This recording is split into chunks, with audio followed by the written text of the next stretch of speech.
Hello and welcome to Unfuck Your Mind. I'm your host, Zach Lyotas. And in today's podcast, I have Fay Johnstone. She's a shamanic herbalist, Reiki Master, and the author of Plants That Speak, Souls That Sing. Transform your life with the spirit of plants. Following a beautiful awakening to the spirit of plants while running a flower farm, Fay's work helps clients open their own intuition to the forces of nature, learn to heal with shamanic plant medicine and Reiki, and restore their sacred relationship with the earth to feel confident and connected on their path. Applying shamanic techniques, the alchemy of nature, and spirit-inspired guidance to nourish your soul, Fay can help you remember your magic, release old patterns of shame and grief, reawaken ancient wisdom within you, and reclaim your power to become fully aligned with the truth of who you are. Fay also offers workshops and programs across the UK, online, and from her home in Scotland. Please help me welcome Fay Johnstone to the show. Hello, darling. Hi there, Zach, from sunny Scotland. Yeah. Yeah, a beautiful day in Scotland today. I'm really happy that you're on the show because we have a lot to talk about, especially when it comes to plants, shamanic healing techniques, and the alchemy. Such a beautiful subject. I love all three of those. But when I read your bio, it reminds me of a couple years ago, I have in front of my house, I have this little flower garden. And I remember my mom saying, you need to put flowers here. I'm like, I'm sick of flowers. I don't want flowers here. I'm tired of them. And she's like, your house will never look pretty if you don't put flowers there. And so I went to the flower shop, spent about $250 in flowers, and I built a big heart in the middle of it. And I was just like, I need to love flowers more because they are life. They are this, they are that. And people stopped by my house and we're taking pictures of these flowers. So I get what you mean by sparking that spirit within you with plants. But I know you could go deeper than just me and my heart and my anger towards flowers, because I just thought, oh, now I got to sit here and plant these and water these and this and this and this. Like, it's totally a beautiful part. But let's talk about you and the awakening of the plant. Where did that come from? I know that you had the farm, but was it always a love for flowers? No, the funny thing is, so I can put it back to one moment in time, actually, because, so I'll tell you the story of how it all happened, really, because I was kind of ticking all those boxes that I thought I had to do in my 20s in terms of corporate job, very exciting, glamorous, traveling, all these kind of corporate perks. And actually, at the time I was living in Paris, and I was totally miserable. And I kind of had this moment where I thought, gosh, something's got to change here because I'm totally stressed out. And what I started doing, there was a book that helped me called The Artist's Way by Julia Cameron. And I'm sure many people have heard of this. And this is where you start journaling, you start doing these morning pages. So I started journaling. And so this practice, I still do this practice today as part of, a meditation to get kind of still and to get all that stuff out of me that needs to be said. And I would take myself to these lovely cafes in Paris to sit there with my journal, my lovely fancy French notebooks, it was all da-da-da. And this was my saving. This is the thing that saves me. And one day I was in this kind of space where I'd been journaling, and so I was in that lovely kind of quiet space with myself. And out of the corner of my eye, I saw this shop. And for some reason, I went in and I bought as many plants as I could from this shop. And, I'm in the center of Paris here. I do not know how I managed to find a kind of nursery garden center type shop, but I did. And I bought back all these plants and started to look after them. And that, for me, was this kind of changing point. And I couldn't even tell you what those plants were because I knew nothing about plants. I always thought that plants were like the thing that my mum was into. We had flowers delivered to our office every week. I didn't even know what these flowers were. They were just like blue ones, yellow ones, nice, tall, spiky ones. I had no idea. But it was this kind of moment. I just really remembered this moment. And these plants were they just brought me so much joy. It was the color, it was the textures, it was the smell. And it took me a while. So this wasn't a kind of, oh, life-changing moment, everything's different now. But it was a gradual unfolding. And it was kind of like these plants taking root in me. And then, you know, if you fast forwarded a year after that, I was actually back home in the UK. I'd moved out of the city into a kind of much more of a country little town. I had an allotment, which meant I was growing my own vegetables.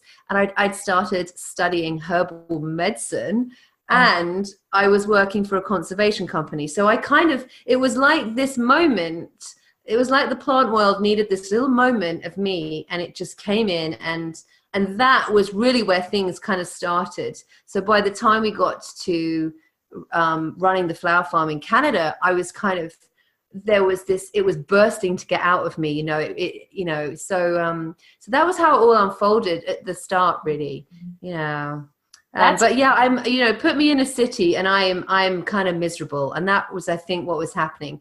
Paris is the most beautiful, amazing city. And yet, you know, I managed to be miserable. And that was because I was just needing that wildness. I was needing the green space. You know, I was trying to be all those things I thought I ought to be, and be all successful and wear the suits and the high heels and the handbags and, you know, all these things. And actually that I maybe been conditioned to think that I should do. And almost like the plants for me were that connection with the wildness in me, and that just needing to, you know, blossom and find my own way of growing in the world, you know.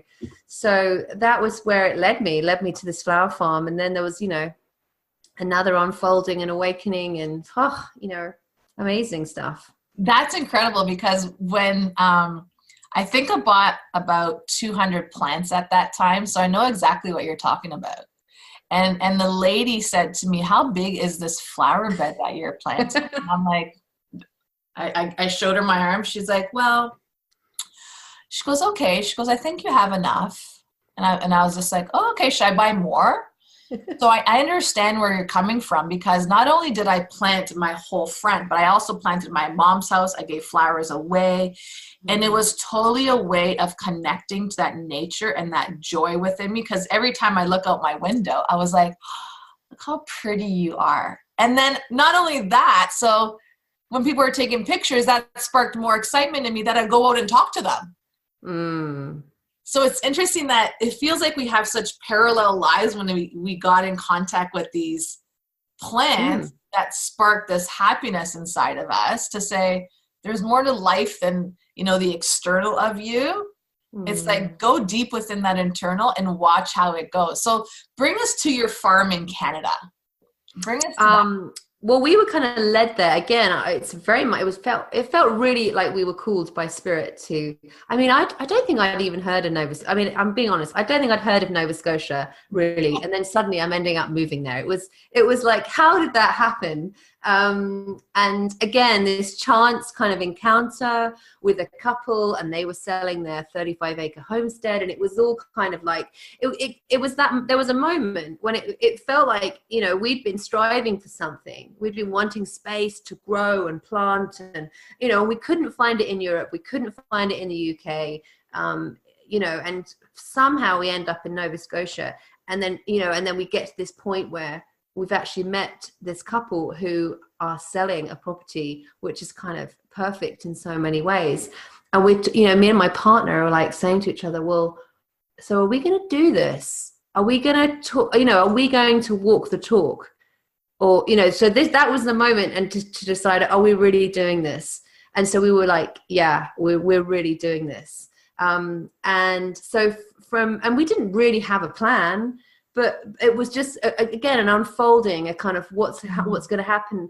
And this is where I learned really to start listening to the land, listening to, well, ourselves, obviously, and what's going on kind of within yourself, but also like the way nature works is it really reflects back to us reflects back to us what's happening. So it was just a listening of, well, what are we creating here? What's this going to be for us? And it was very much a just, you know, we were quite rural. We're in a rural community, about 2 hours from Halifax, the city in the province.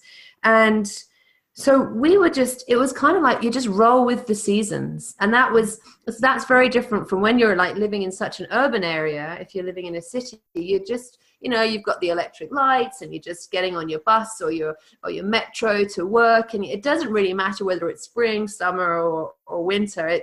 You're just cracking on. Whereas when you're much closer to the land, and obviously our lifestyle really was dependent on kind of producing stuff and selling it. We were just like, wow, we've got to get in tune with nature now. We're not separate from it. And so for me, it was really about opening and connecting with that sacred relationship that we have as humans. We've gone off on a bit of a tangent. We've thought that we kind of think we run the world, but actually the biomass of the natural world is so much greater than humans. And so it's to kind of there's so much that needs to shift for us all as the human race, really, to reconnect properly with the earth. The indigenous communities have gone they're much more keyed in really with that connection to plants and the earth, because their lifestyles really tied very intimately to the land, whereas we don't, lots of us don't even recycle still. We're just, there's such diversity for us. And yet for me, there is so much for us to gain when we make that step towards kind of connecting with, our natural landscape that surrounds us, because it's really, really supportive, as an energy balancer, it grounds us, as well as gives us fresh air, all the stuff that science tells us that trees and the plants do. It's such for me, it's really an exercise really in opening your heart and experiencing that kind of compassion for the world. And there's the layers that I've sort of been through, in a sense, or going through. It's a journey for me. Goodness me, I sort of wrote lots about my experiences, and kind of in my book, Plants That Speak, Souls That Sing, and it was just really to help people kind of thinking, well, I'd like to connect with the trees. What do I do? But it's a journey. I'm just at the beginning of it, really learning, and I feel that all the plants around us, they know what it is. They know what job they're here to do. And we run around going, oh my goodness, I don't know, what should I be? I don't know, should I do this career or not? I don't know, should I be an entrepreneur, or should I go and what should I do with my job? Should I marry this person, or should I not? Should I have children? I don't, and whereas the trees, the plants, they're just, hey, here I am, I'm an oak tree, boom. So much power.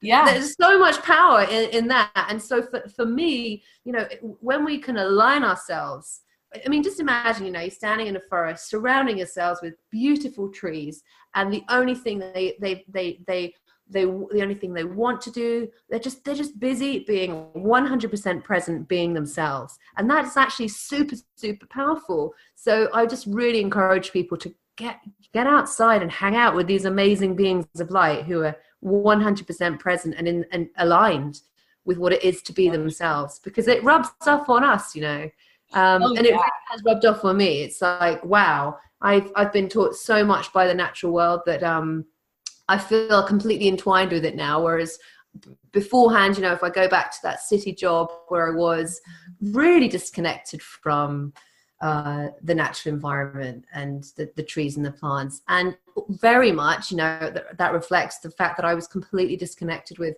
who I really was, and what was I meant to be doing here in this world, and and hence feeling miserable and depressed, because I just didn't really know, well, what's life all about, so I think nature's a really great teacher for us, actually. For me, a spiritual ally.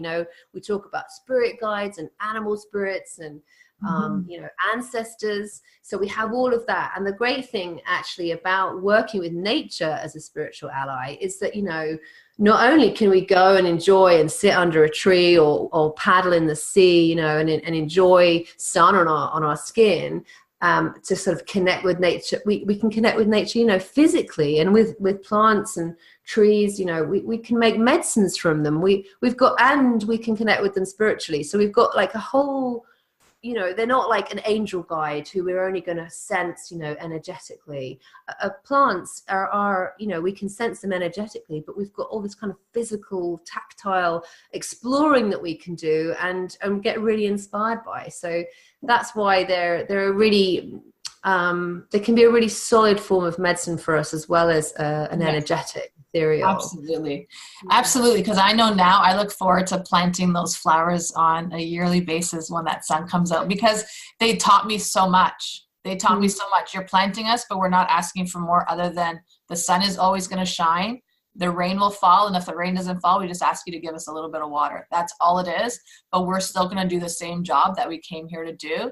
And we're going to beautify the whole you in this whole place. So planting those flowers brought me more wisdom about me and maybe my ego on so many levels that now it's like my mom's like, I want to plant the flowers. I'm like, no, I got it. Like, I'm going to do it. She goes, well, I don't know why you want to plant every year. Like, just plant once. I'm like, no, but I want to touch the soil on a yearly basis. Like, I want to leave my bed alone now. Like, don't touch my flower bed. So I totally 150% understand exactly what you're saying, because I had to take that journey. I had to go down that path. So is this what led you into the whole shamanic, your shamanic self, really? Is that what led you there? Yeah, I think I was on my shamanic path anyway. I've been working with Reiki for the last 20 years, and it was all kind of part of the path. I can't really say what came first, but I just realized, you know, by sort of spending the time with the plants, I just really realized there was so much more to them than the physical stuff. Because, you know, I was trained in herbal medicine, and I'm used to sort of, you know, mashing up a plant and making an infused oil or a medicine. And then I just suddenly realized, through the shamanic doorway, that actually, oh, wow, you know, I don't have to destroy this plant. I can actually just sit with it and work with the energy, you know. That's kind of where I used to make flower essences as well, you know, because that's the vibration of the flower rather than having to kind of use the flower physically. So it's all part of the journey for me, but certainly leading me definitely towards more of an understanding of who I am, what I'm kind of here to do, and the fact as well that we're really all connected, and we can't do this, whatever this is, alone. We're all in it together. And so the more compassion, this is what the plant, I think actually of all the things that my shamanic path teaches me, the biggest teaching I've had so far in the shamanic path is really about the capacity I have in my heart for love. And that's, it sounds kind of cheesy, doesn't it? Oh, just teach me about love. It's all about love. But it kind of, it's, you know, I say it all the time. I'm like, I know I'm going to talk about love, and I know it sounds cheesy, and I know you hear love and light, but it's really, even that suffering is love. Like, trust me, even that suffering is love. And it sounds so funny. And yes, I get it when you mean it's cheesy, because I feel like there's such great connection between you and I. I feel that. I get it. Like, it's cheesy, but it does open up your heart in so many different ways. So take us through a journey with your clients and the plant medicine that you use with them. Oh, well, there's some wonderful ways to use plant medicine. And actually, this is something that anyone listening can do. So, and we can, there's two things I want to say here. Firstly, if you have a friend who is suffering, so say you had a friend who is down at the moment, or just unwell, or whatever's going on with them, one of the great ways to experience plant medicine in action is to go to a florist, or a flower, or even your back garden if you have so many flowers, and with your friend in mind, thinking of them in your heart with this compassion that you have for them, thinking of the love for your friend, feeling them really in the vision of their wholeness. So not the friend who's depressed, but actually, knowing, that's the great thing about friendships. We know our friends when they're depressed, but we know them when they're really on form, and we love them despite their, the fact that they're feeling a bit sad at the moment, because we see the beauty in our friends, don't we? So this is a great thing to do, is kind of with that vision of your friend in mind, buy them some flowers, buy them a plant, take the plant, the flowers to your friend. Because then you will that's when you can really see the plant medicine in action, because whatever you've chosen or been drawn to get for them will have some kind of resonance that they really, really need. And again, this is so, you can't explain it. You just experience it, and your friend will experience it. So that's actually a kind of nice thing that you can do. And then what I do if I'm working with somebody, what I love to do is to really, if I know someone's coming, I will take a walk in nature or around my garden, or sometimes I will do it with the client.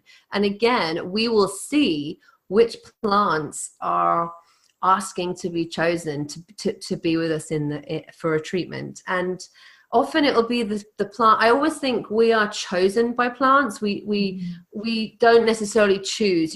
Sometimes, somebody might be reading a book and they'll be like, well, I'm feeling really heartbroken and I need to open my heart more. I need to go and work with rose because rose is good for the heart, and yes, rose is a great healer for your heart. And there's so many books about flower essences and plant medicine that we've got all this generic information about what the plants do physically and what they might do energetically. But the thing to do really is to kind of just take a walk in nature and feel for what is, and notice out of the corner of your eye what is calling to you, because that's the plant that wants to work with you, really. And so when I do workshops, for example, a lot of people, you have to kind of say to everybody, don't disregard that first plant that pops up for you, and sometimes, our ego wants to go, oh, that's just a dandelion, it's just a weed.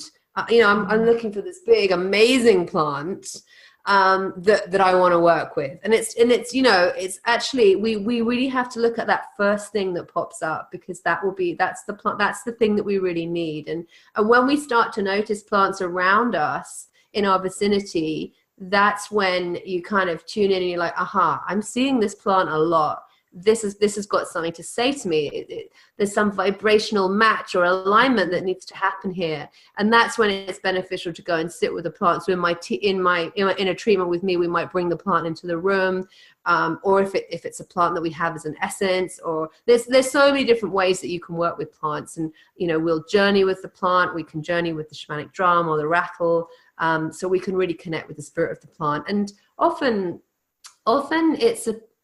there's guidance for clients to actually form a relationship with the plant themselves. So I feel actually really that what I'm doing is I'm just the connector.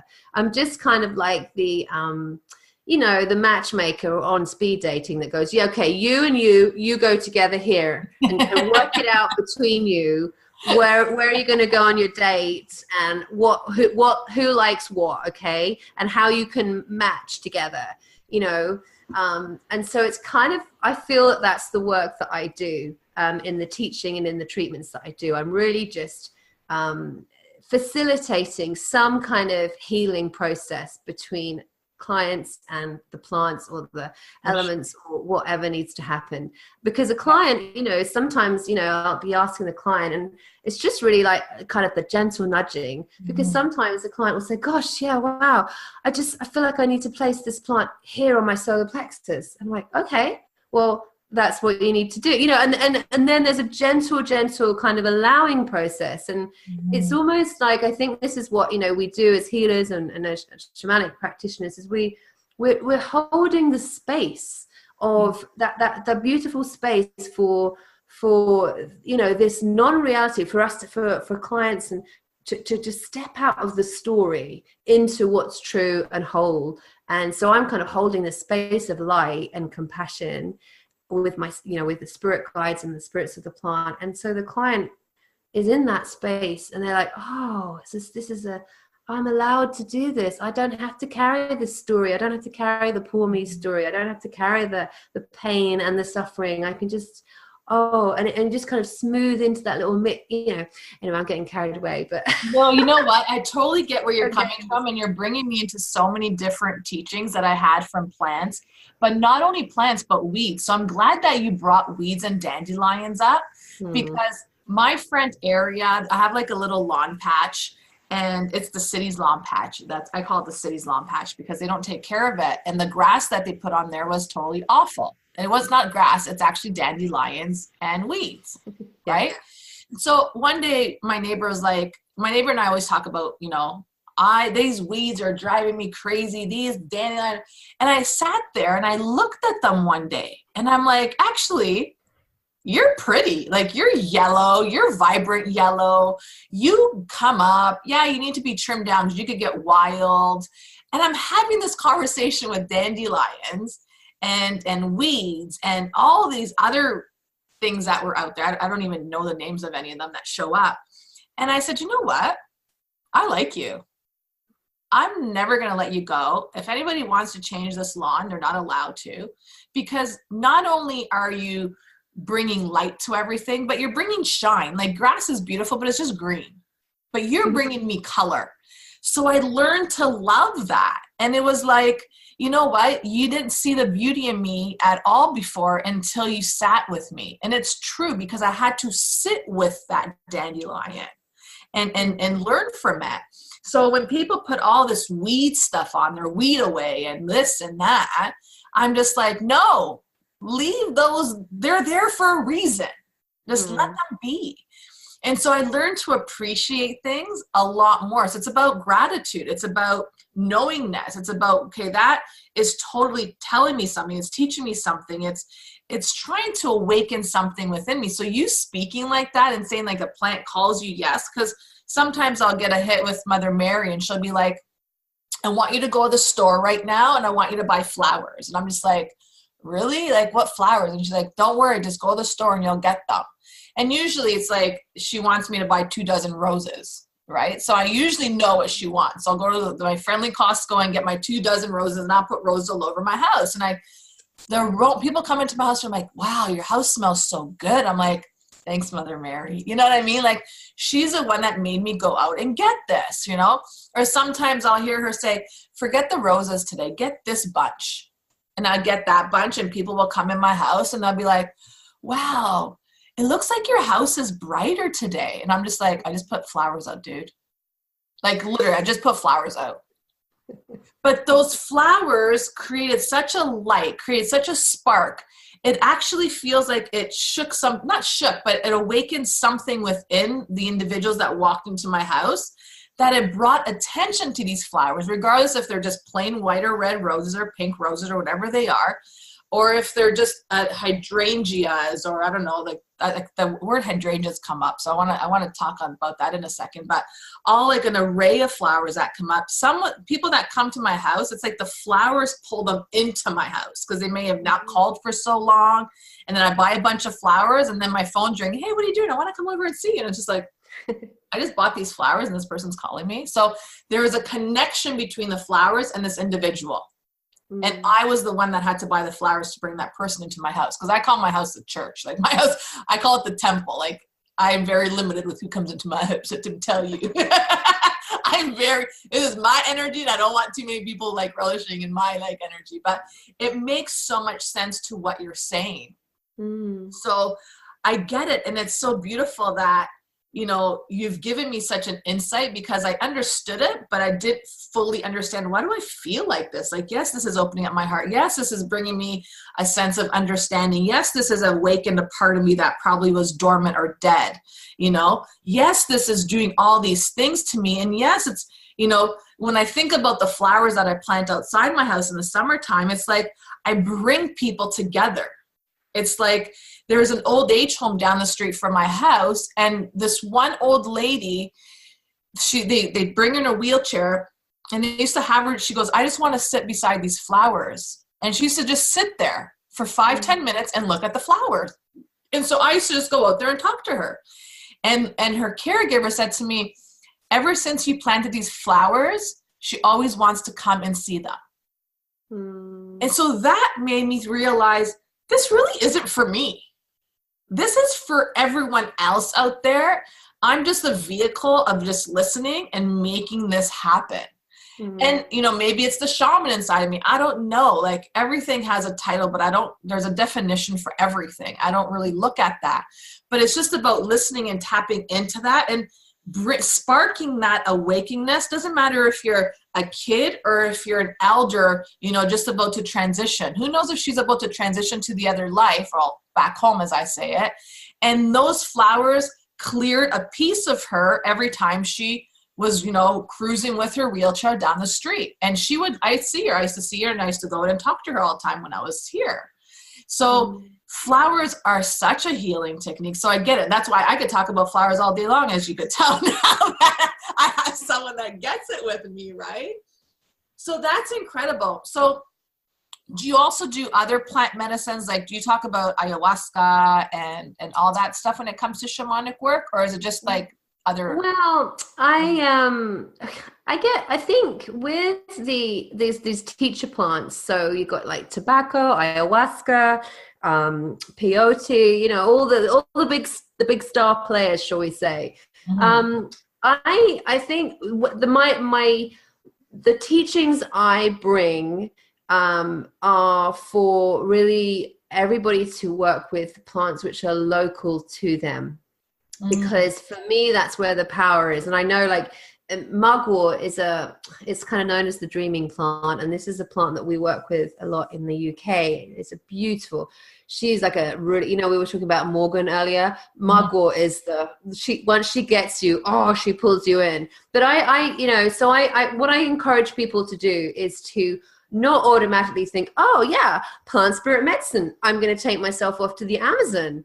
You know, I'm coming at it from a much more kind of creative point of view, because I think as soon as we start putting plant spirit medicine or plant spirit shamanism in a box of, oh, well, that means you go to the Amazon and you sit and you have an ayahuasca ceremony and you have some visions, then I think we're really limiting the power of these big plants and of obviously the capacity we have for connecting with other plants. So yeah. I mean, I've had some beautiful experiences in the Amazon myself. But for me, there's so much in the native plants or the plants where you physically are that I always caution people, you know, like, before you rush off to the Amazon, check out what's happening locally. Check out what the local people are using, what's the local history, what's the folklore around where you are, because this is the power plants. These are the power plants for you, and they'll speak maybe more subtly than because you know, I guess the, you know, peyote and ayahuasca, that gets a lot of publicity these days, and I think that's great that we're kind of accepting that, and you know, and obviously now as well with CBD oil and cannabis, you know, that's taken on another, you know, plants are slowly reclaiming the world. You know, they're out there in the media, they're getting lots of attention.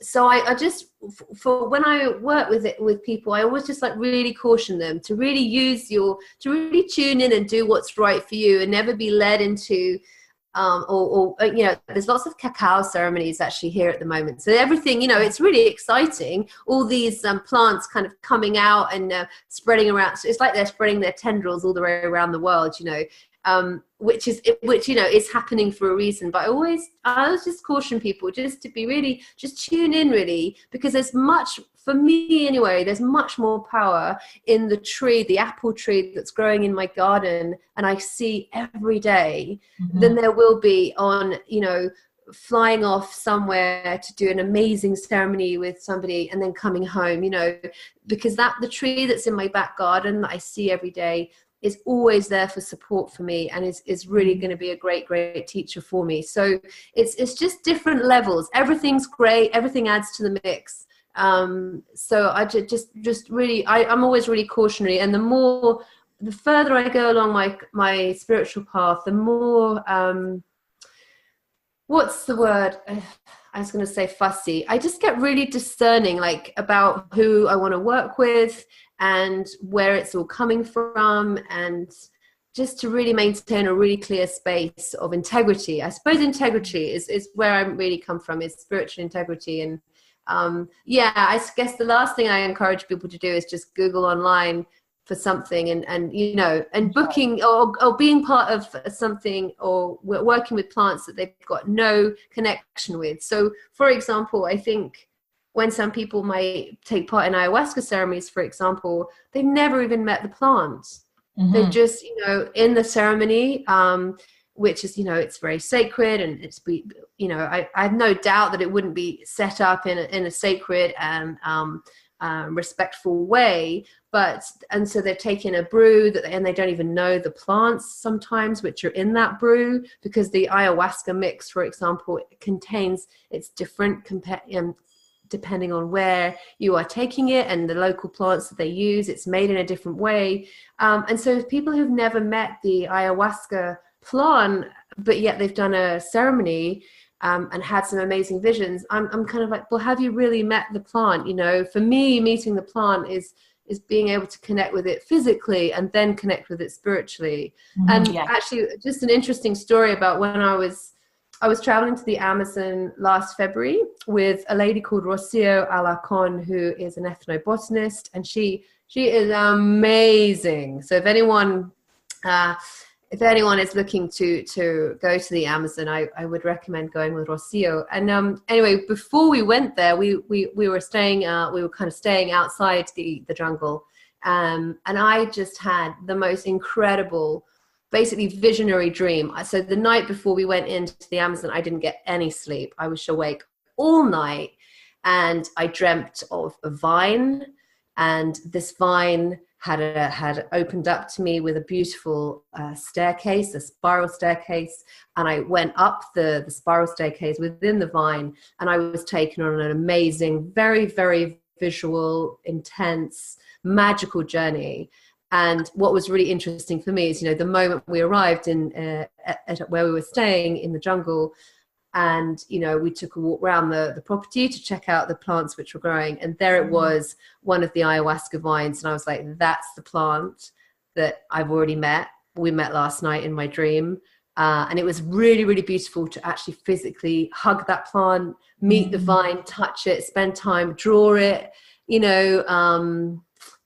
was just beautiful. It felt like, oh, I'm meeting a friend. I already know you. We met in the dream time before I got here.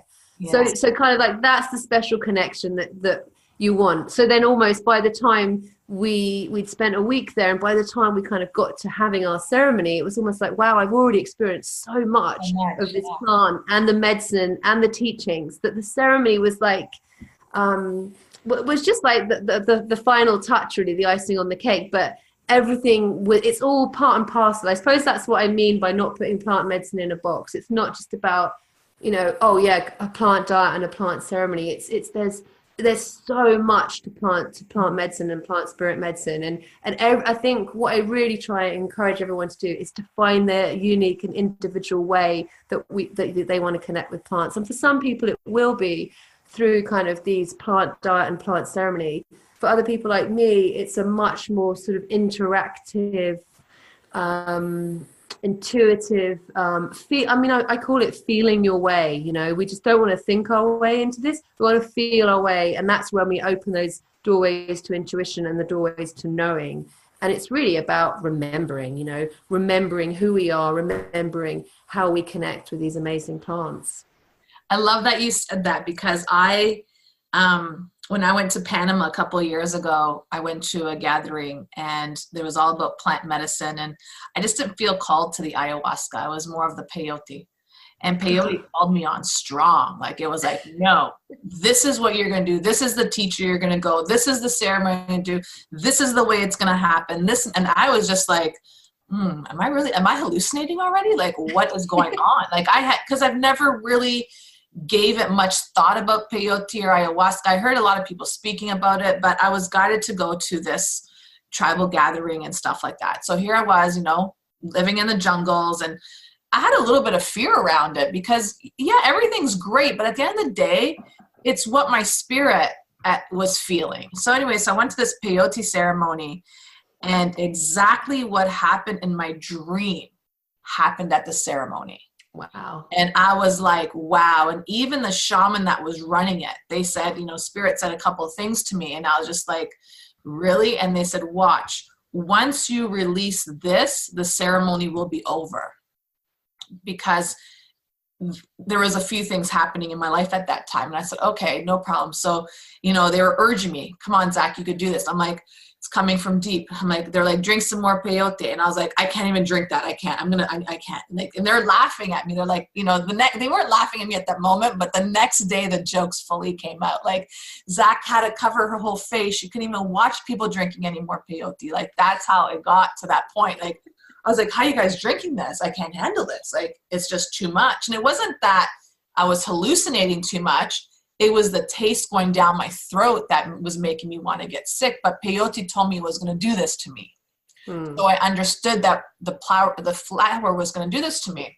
So anyhow, so once I went through this projectile release, within 10 minutes, the shaman says, the ceremony has now ended. And I went, okay. And then the shaman went to explain how he's never led a ceremony like this before. This is something that he's been doing this for 20 years, but this has been something totally different. He's always done it by the ocean, but he's never seen waves come up like this. He's never seen the wind come up like this. And Spirit goes, yeah, because he's never had anyone like you in his ceremonies. And I'm laughing. I'm like, this is all coming in my head. I'm just like, I feel like I just cleaned the death of me from many past lives in the ceremonies. And then that was it. So now everyone's on this ayahuasca. And I kept on saying, should I just do ayahuasca? And then I hear, if you want, you could do it, but whatever. And I'm like, okay, guide me to the right person. So then they guide me to a few shamans. And I'm just like, nah, not feeling it. I'm just not feeling it. It feels more of a money grab than a ceremonial thing. Right? Mm-hmm. That's exactly how I felt. So then I end up in Costa Rica, and I meet this shaman, and I thought he was I recognized he was like a shaman that I needed in my life. He was pure laughter and pure joy and just everything, like everything my soul needed at that time. So here I am on I got called to go into ceremony with him, and he gives me the ayahuasca and I drink it. The first thing I'm like, did this guy just give me like ayahuasca, or did he give me acid? Like this is like acid right now. I'm like, I'm tripping. Like, this is something totally different, because I was comparing my journey with those that went previously to me, and they told me, oh, I had this amazing spiritual awakening, and the Sacred Mother came to me, and angels came down to me, and I'm just like, well, I do that now anyway, so like, I wonder what it's going to reveal to me, this ayahuasca, right? So here in my drink, the first thing I hear is, you don't need this to connect with me. You just call my name. And I was like, really? Are you serious? So then, I purge this whole thing out, and then the shaman gives me another hit of ayahuasca, and I hear, we're just going to take you on a ride right now. But just to let you know, you don't need to follow the path of everyone else. You need to follow your own path. So this is the ayahuasca plant now talking to me, because at the end of the day, she was saying, you just call me. I'm there. You don't need to be in a ceremony. You are the ceremony. So this was my massive teaching. So then all of a sudden, I'm like, okay, I'm going to just let go of all the beliefs. I'm going to let go of what everyone else went through. I'm just going to just be. I'm just going to be in here. I'm going to allow ayahuasca to tell me whatever she needs to tell me, even though the first day she told me I don't need her. But you know what? I'm going to just let go of all the attachments I have to what ayahuasca should say to me. I'm going to detach. I'm going to just be free. Well, the next day, the whole, the journey was so different. Like, it was like, what the hell just happened to me? She wanted me to get up and dance. She wanted me to do all these different things. But then all of a sudden she says, get ready. You're about to go deep now. And I started purging, but I felt like I started purging literally from my root. And I couldn't get it out. And she just kept saying, just go, push. And I could hear someone in front of me going, look at her, she's acting. I could literally hear everyone around the room, but this woman's voice was coming so strong onto me, as if I'm acting like I wanted to purge. Meanwhile, my whole body is like in shivers, and I'm in this distress of going on. My throat starts hurting. Everything is killing me. And ayahuasca goes, who cares about anyone, what they're thinking? Just be in your space. I'm like, yeah, but it's really annoying me. And I just blocked her right out. So the teachings were so powerful, but yet the greatest teaching was, you don't need to be in these ceremonies. Just call upon me. I'm there. So I'm so glad that you said that, because everyone feels like they have to fly to the Amazon to go on these ayahuasca journeys or these shamanic journeys. And they don't realize, just like I didn't realize, that you don't need to do this. If the plant's coming to you, it's talking to you. Yeah, that's right. Yeah. If you're kind of ready, the doorway is, if we've got the doorway open, then something can get in there and come in and say hello. And so, I loved your story though. That's so great. It's very indicative of this. We do these things because we think that's kind of part of the pathway, isn't it? And it's like we try really hard, don't we? We try really hard to be spiritual and have these spiritual experiences. And we don't actually have to just be. And they're all we can just be. Us. Yeah, exactly. Yeah, I know. Yeah, it's funny. Oh, I mean, one thing I love about the fact that I used to really be very, very shy, and I'd never really tell anyone that I kind of do this plant thing. And then obviously that's kind of changed because my book was published. It was like, oh no, I have to get it out there. I have to tell people that I do this weird plant thing. And actually, ever since, I've kind of owned that and stepped up and said, yeah, this is the weird thing that I do. What I find is really lovely is that the moment you kind of mention plants or trees or flowers or something, most people, in fact, practically everybody I know will go, or I've met, will suddenly, they'll just go, well, and then they start to tell you their plant story or their plant experience or their shamanic experience or whatever it is that they've had with a plant. And so so whether it's ayahuasca or whether it's the oak tree or the dandelion or the nettle, there's you just mentioned plant. I kind of just mentioned it very casually. Oh yeah, I do this kind of weird thing with plant, and then it's, and so I'm kind of opening the doorway a little bit, and people actually really want it. It's like there's something in the plant stories and the experience, that connection. Yes, absolutely. I love this conversation that we're having, because really there's so many teachings in this that when you recognize, I'm looking at my plants right now and they're growing and they're bamboo sitting in my house. But when you recognize the beauty and the healing aspect of a plant, like it could take the darkness out of you on such a spiritual awakening level. I mean, spiritual, I'm meaning by your spirit coming to life. That level, that you don't need to do anything other than sit there and stare at it.